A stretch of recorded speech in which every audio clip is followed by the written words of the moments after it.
Here's Warwick off the glass. Bam tips it up twice. Does it go in? Oh my God! It counts. David Bam. Hello and welcome to another edition of Last Call here today with Michael and Larry. On the day of the semifinal matchup with NKU and the Oakland Grizzlies tonight from Indianapolis. And I think before we get to that, Larry, I'd like to maybe do a quick recap of last week's game that got us here to the semifinals tonight. What I would probably say one of the more exciting games of the season, the 1 point last second win over Detroit. And would just like to hear some of your feedback in terms of some positive takeaways and what you saw from the game that night. Good. I'll tell you what, it was one of the more exciting games for me to watch as a fan and as a viewer. There were so many good things going on in that game that I think are things that we've seen throughout the season that's made our boys successful. The fact that we were able to spread the ball around a little bit, the fact that we did a lot of inside out 3-point shooting, the fact that we were able to, integrate so many different people into the game plan. I think it really helped that we got the right minutes we needed from the right people, if that makes any sense. I think we've become so spoiled. We've become so accustomed to getting consistent production from Trayvon, from Marquez. Adrian Nelson did exactly what he's paid to do. I like to use that term, even though they're college athletes, but he did exactly what he's paid to do. David Bam continues to come in and, again, give meaningful minutes, which were very evident at the end of the game.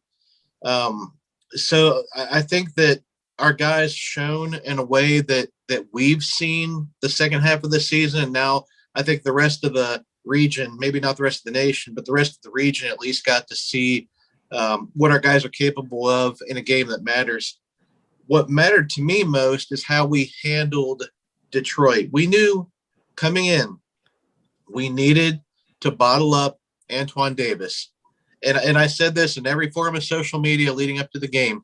If you stop Davis, you stop Detroit. And I couldn't possibly say it enough. Even though the guy still put up some nice stats, he played 39 minutes and was held appreciably under all of his season averages. Because we bracketed him up so much during the game, the Titans had to resort to, putting other players on a pedestal and seeing what they can do. And that Noah Waterman kid, man, he had potential to really, really turn the tide of that game. And it seemed like he was never missing from the outside. But the fact of the matter is we took the game out of the hands of their biggest playmaker and made their depth pick up the slack. Mm-hmm. And this time of year, if you don't have depth, you don't have wins.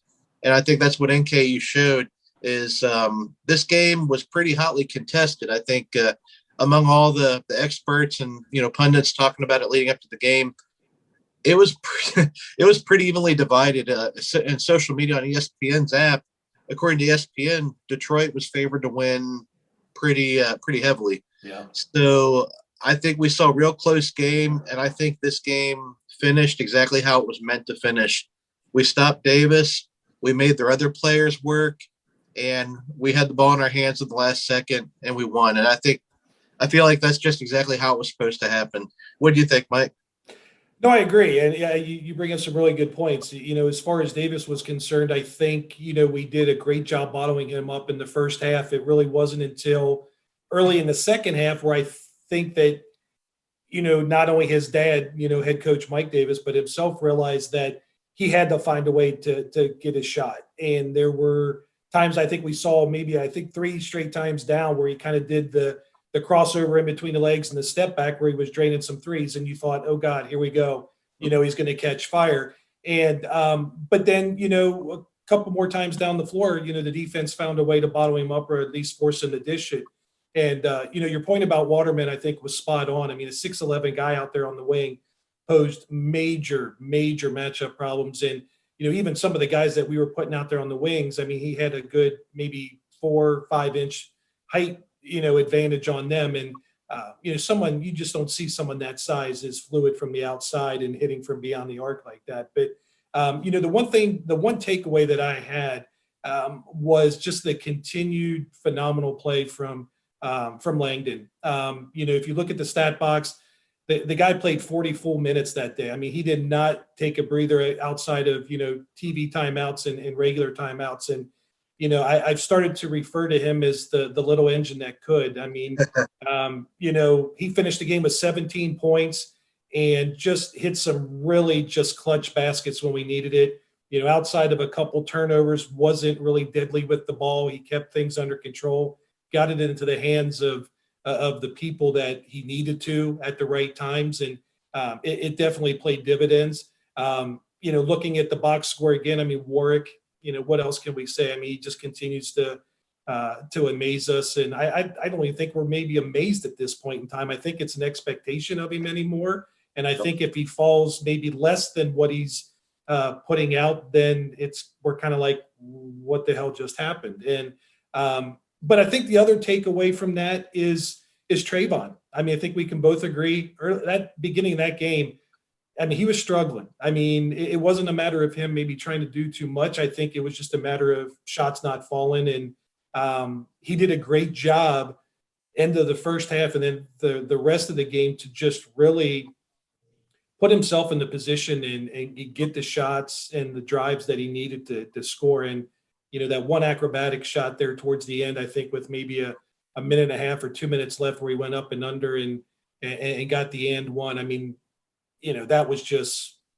leadership, I believe, on his part. And, I think lastly, David Bam. I mean, come on, Larry, you've been a proponent of his the entire season. And, I think we truly got to see what the ceiling is for this young man, not only for the rest of this season, but going into next season. And just the stick-to-itiveness that he had on that last shot. I mean, a freshman, 3 straight tries at that, and then being able to put it in right as right before the buzzer sounded. I can say if that was me in that position, I'd be shaking in my boots. And for him to stay under control and keep that ball above the defenders in a way and not bring that thing down, I think we can both agree that he brings that ball down, game's over. That ball's stripped or he doesn't even have a chance of getting that back. And so I was very happy. My heart didn't take it at the very end because I think you and I and Kyle were chatting mid-game, through our other means of social media. And just, I think at one point we were ready to throw up the white flag. I think we came down a couple times and they ran the same play 3 straight times. And I think on the third time is when they intercepted the ball, went down and scored. Yep. And I think I yelled to no one in particular, probably no one at all in my basement. Well, if you run the same damn play 3 straight times, it's bound to get intercepted. And so, but no, I was ecstatic. And, as we've talked offline, I think it took me another hour and a half, 2 hours to come down off the high. I was so geeked up over the win. And, just, again, it just shows the fortitude of this team and just, they're coming together and continue to stick together at the right time. And, it's got us in another semifinal match here tonight against Oakland. And, I'm just simply hoping for the best. But were there any, I guess, statistical takeaways, Larry, I guess, from the Detroit game that maybe from a statistics standpoint that really stood out to you? Maybe not so much from the numbers, but maybe, from some of the other stats that are less talked about. Yeah, there's some things I find really interesting. I think that Detroit was preparing for Trayvon the way we were preparing for Antoine. And you kind of look at the statistics and you see that Trayvon only played 33 minutes. I say only because he's kind of a beast. I mean, I was expecting him to play 35 to 38 minutes at least. I mean, I wasn't sure he was going to get a breather in that game. But what we saw was Nelson played 38 minutes. This is a guy who averages, I think, like maybe 27, 28 minutes a game. Adrian played 38 minutes. That might be the most of his career. And then you see David Bam comes in and eats up 22 minutes, and then Joko picks up 19 minutes. So you look at how spread the minutes got, it makes you realize that, and I take back a lot of things I said in the chat toward the middle to end of that second half, and things were looking pretty grim. I take back everything I said about some things, but because obviously Horn knows what he's doing. He seemed to have the right people at the right time in the right place.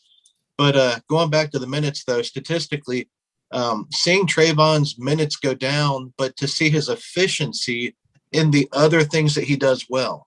He had 9 rebounds. He had 4 assists, only 1 turnover, 2 steals. I mean, it's almost as if he said, you know what, if I can't be the primary, focus on offense, then I'm going to do everything else. And that's exactly what he did.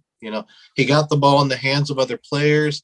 Langdon's playing his best ball of the year, of his career. No doubt about it. The 5 turnovers, if you go back and watch the game, they weren't egregious turnovers. Right. They weren't like just bonehead moves. He's a smart kid. He's a smart player. Point guards usually are smart, one of the smarter guys on the court. He's a smart guy. And, the turnovers, I'm not going to hold him against him because he still managed to put out 6 assists. But seeing Nelson go out there and play 38 minutes, shoot 90% from the field or 80% from the field, and, grabbed, 5 offensive rebounds? No, 8 rebounds total. I mean, he did his usual thing out there. He muscled around. He made us dangerous enough inside to open up the outside for Marquez and for Langdon, who hit some really nice deep shots and some nice step back shots and things like that. So that's the one thing that really stands out looking at it right now. The way the minutes were spread, it looks like Horn knew what to do, like an algorithm, like, okay, they're doing this to Trayvon, therefore I'm going to do this with Bam's minutes, or therefore I'm going to keep in Adrian when I would normally take him out, but I'm going to put Joko in for a little bit to give him a breather. I'm just really impressed I never thought I'd be this impressed with the win over Detroit. Let's put it that way. Well, yeah, I agree. I think with what the expectations were coming in, I mean, Detroit was had won 11 of their last 13 games coming into the game that night. Davis was, for lack of a better term, absolutely on fire with the game prior to that. I think finished with 44 or 46, just a few points shy of the Horizon League tournament record that night. And so, I think we would all agree that, we were probably looking more at the negative side than what maybe the final outcome was. I'll say on the record, I know you and Kyle were somewhat worried, but I was like, hey, I'm not worried. I'm just kidding. I was worried. I think as the game time got closer, I became more and more concerned.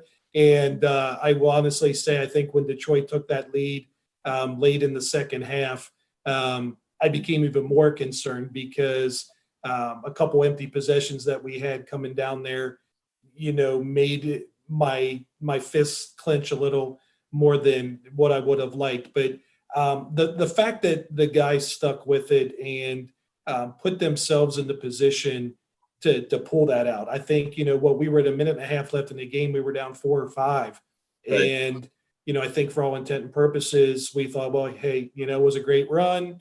We'll see what happens. And, granted, Waterman missed the front end of that free throw, which put us in the position. And I think it was a great draw-up play.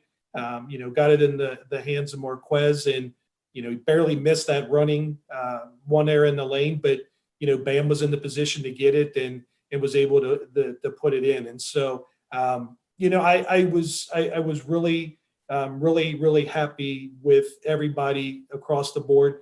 To your point, in terms of the statistical point of view, I think that was one of the few games this season where maybe we went 7 or 8. I think, what was it? Alida, Joko, and Bam outside of our normal 5. So it was a very short bench that night. Right. And I think to echo your point, Larry, that was a game where Horn, knew, we had to trust with him, what he knew what the best positions were and what personnel to have in there at the right times. Right. Yeah. And I think, and I don't want to spend any time with any negatives because I think it's all positive moving forward. But early on, I'm just going to say very vaguely, I felt like we were running down the court. chucking up threes from everywhere and missing them. He made some personnel adjustments, spread the minutes out to other players, and things just kind of took care of themselves. So I think Horn, I think we'll just say he did a really good job of making in-game adjustments with minutes. I'm gonna leave it at that. I think I'm really, really impressed with his acknowledgement of how things were going on the court and knowing what strings he needed to pull to change the scope of the game. Yeah, and I think that was evident. If anybody saw the still shot from the Northerner of that last tip in by Bam, that Horn was quite confident that it was going to go in, because if you look at the pictures of the bench and everybody, bent over and hunched over in anticipation, and Horn just standing there with his arms crossed, like, yeah, it's going to go in. No, Unimpressed, but they did. right, no emotion whatsoever. So to be that calm and cool and collected in that type of a situation is definitely positive. So, but great. What a ride for David Bam, though. Not to keep belaboring that point. What a ride from this kid. He comes over from Czech Republic and just kind of melts into the body of the team. And next thing you know, he's hitting the game-winning shot to send his team on to another shot. A place in the big tournament. So I just can't get over that. That's going to be a big story at some point. It's already a story. It's going to be a bigger story after the season's over, or whatever the case is. Somebody's going to get a hold of that story and just really turn it into a really big thing. And I hope they do.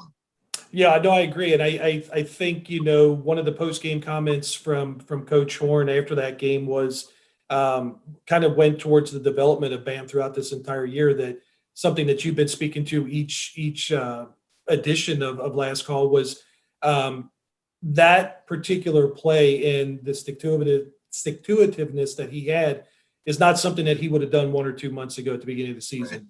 Right. He may have been that person that brought the ball down below his chest and he got it stripped and whatever, but the fact that he stuck to it and was able to put it in shows his growth. And, I've mentioned it a number of times, on Norse Nation, on Norse Report.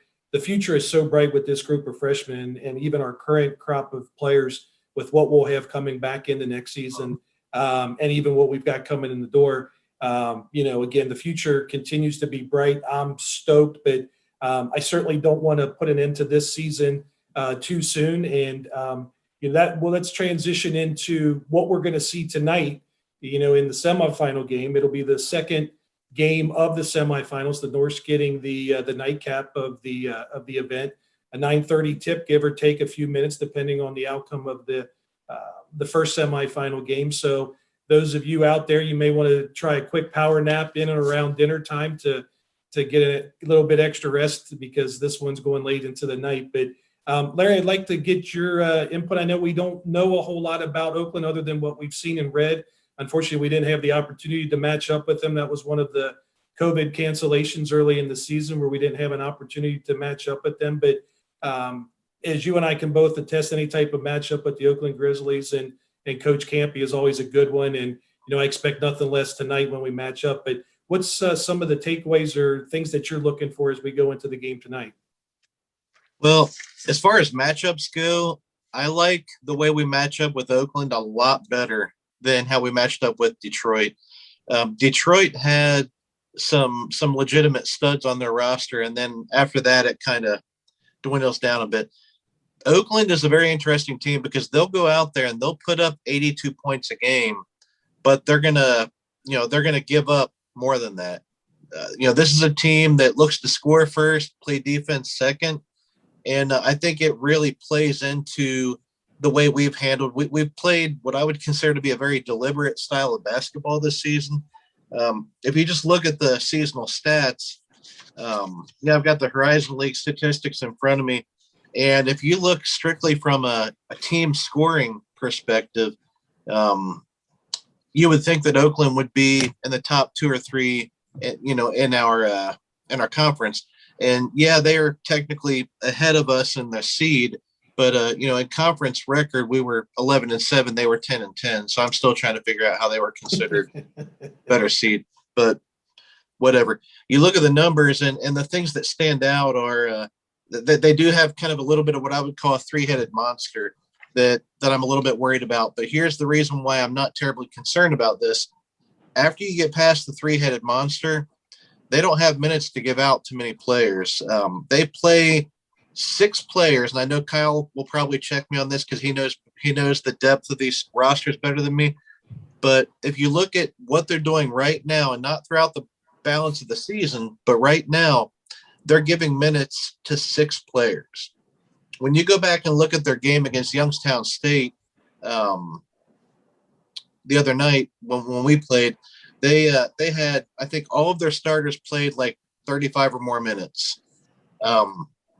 It's going to be really interesting to see if they can keep up, because we're going to probably try to, I'm assuming, slow them down a bit, because this is a team where if you let them run with it, they're probably going to take whatever you give them and just keep going. So with our little more deliberate style of play, I think that's going to actually work really well. But what they do have, though, they do have some quality. They've got Jalen Moore, Daniel Aladapo, and Rashad Williams. These are 3 players that make me nervous. With the first player that you would think would really give us fits would be Jalen Moore, because he's leading the conference in a few categories. He can shoot. He can dish. I think he's the Horizon League leader in assists right now, but also leading the team in scoring. So not only can he score, but he's also a very unselfish, team-oriented player. You've got Daniel Aladapo, who is pretty much an Adrian Nelson player with a little more offensive mindedness. Personally, I still favor Adrian for a million different reasons, but I think Aladapo tends to be a little more likely to shoot it instead of being there to put it right back up. He might range out a little bit further. But who makes me really nervous, though, is the guy who hasn't even really started all the games. Let me find him again. Rashad Williams. This guy leads the nation, as far as I'm aware, leads the nation in 3 points shot. This is somebody who's only playing, I think, 26 points or 26 minutes a game or something like that, leads the country in 3-point attempts. The way that we've defended the 3 at times makes me a little bit nervous. So if he gets hot, and if Jalen Moore gets hot from outside, then we might find ourselves having to shift gears a little bit. But you get those 3 players right there that are not really willing to play a ton of defense, then it could be a long night for the Golden Grizzlies. I'm predicting, if I throw a prediction out there, I'm going to go ahead and say. Oh, no. We're going to do that at the end here. So let's not get ahead of ourselves. We're going to do that after we do our give and takes on what we're doing or what we foresee with the Grizzlies and everything. But one thing to take away, Larry, all great points on that. And I agree. I think, Williams probably scares me the most, just simply from the numbers that he's been put up. One quick aside, Williams has been battling some injuries here lately, and for him he had 22 the other night against Youngstown State. Moore finished with 20 and Oladapo 17, and that was as part of one of the overtime games that went on that night, that crazy night of the Horizon League quarterfinals. But one of the things that I was noticing, and I'm going to kind of resort to my trusty phone here, is I kind of did just a quick comparison between the 2 teams, and it's really kind of frightening how identical they are going into tonight's game. Both 3-2 over their last 5 games. But if you look at points per game, Oakland averaging 75.1, the Norse 71.9. Field goal percentage, Norse slightly better, 45% to 41%. Free throw percentage, the Grizzlies are about 71%, where the Norse come in about 70.5%. Shooting from 3-point range, Oakland 33%, the Norse 31%. And then rebounding, you're probably looking at about 35 to 34 if you're looking in terms of total rebounds. And so just in terms of that, and then if we go a little further, assists, Oakland's a little better with the ball dishing, 14 to about 11. And then, anything in terms of the interior with block shots, they're pretty dead even. And then assist to turnover ratio, dead even. And so if we're going strictly off those numbers and the things that you mentioned as well, Larry, I mean, it's setting up for a great game. And I think anytime we've seen in past years where these two teams have met up has been nothing but good games. Right. Our best recollection meeting up with them was Drew McDonald's heroic 3-point shot, from the outstretched hands, just barely missing getting that ball tipped. And so I certainly would like a bigger margin of victory tonight, within the game or whatever. But I'm expecting, a very tough game, very close game. I think when you get to the semifinal round, you're not expecting anything less. I think from here on out, every game's going to be nip and tuck. But with that being said, I'm going to come to you now with your prediction. I know you and I kind of throw those around on the Norse Nation page when we do our game day post of what we think. And for the most part, I think we've been pretty close, but not spot on. But I'm going to put you on the spot here, Larry. And what you got tonight, let's say about quarter to midnight or midnight when this game wraps up, what do you foresee as being a final score? My original thought was in the ballpark of like 82-70. The more I look at the numbers, the more I think about what NKU is going to do to win this game. Is I'm going to go for more of a 78-69 NKU. I think it's hard to imagine Oakland only scoring 69 points just looking at their output throughout the balance of the season. But I think NKU is going to use their athleticism and their depth to really just take Oakland completely out of their game plan. I mean, they've got 5 guys eating up, almost all the minutes, and then a 6th man that plays some. I think it's going to be hard for Oakland to really do a whole heck of a lot. So that's why I'm going. No, I think that's a great point there. I think what you said with their limited bench, given the amount of minutes that their starters and subs are playing, I think this is going to be an opportunity for Horn to maybe expand that bench a little more so than what we saw against Detroit.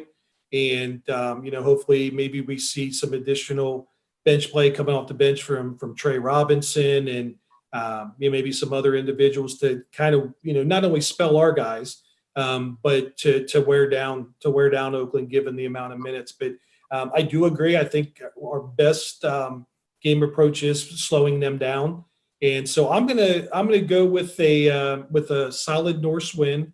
I'm gonna say 74-68. I think, with slowing down, we're maybe not gonna see as many points, but I could totally be wrong, and it could be a complete and utter shootout. So, any last thoughts, Larry? Anything else that you want to add going into tonight's game that maybe you expect happening or anything like that?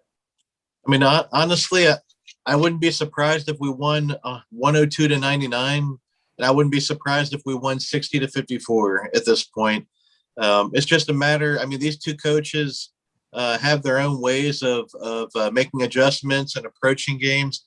Campy seems to just be pedal to the metal.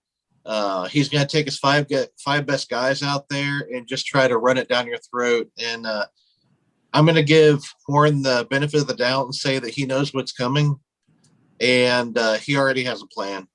So I know Oakland, and this is kind of going off script a little bit, but Oakland has this kind of reputation for playing a brutal out-of-conference schedule every year to prepare them for the conference. But looking at their out-of-conference schedule leading up to Horizon League play, it's hard for me to be really scared. If there were some close games in here where they kind of almost pulled one out, I might say, yeah, they've got potential. But they were getting beat by 52, 27, 43, 18, 39.